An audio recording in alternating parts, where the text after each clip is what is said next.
صنعان پیری صاحب کمال و پیشوای مردم زمانه خویش بود. او قریب 50 سال در کعبه اقامت داشت و هر کس به حلقه ارادت او در می‌آمد از ریاضت و عبادت نمی‌آسود.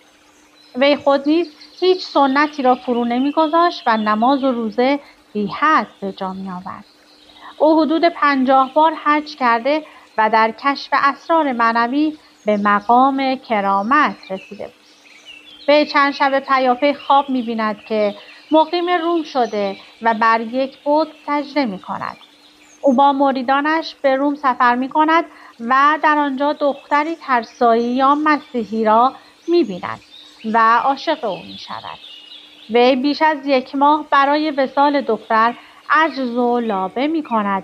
دختر برای شیخ 4 شرط می‌گذارد: سجده کردن بر بت، سوزاندن قرآن، نوشیدن خمر و دست شستن از ایمان.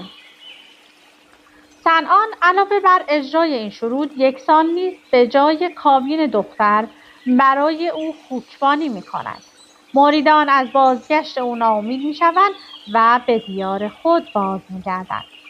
یکی از مریدان که در سفر با وی نبوده به امید بازگشت او به روم سفر می‌کند و در آنجا 40 روز برای وی به دعا و تضرع می‌نشیند.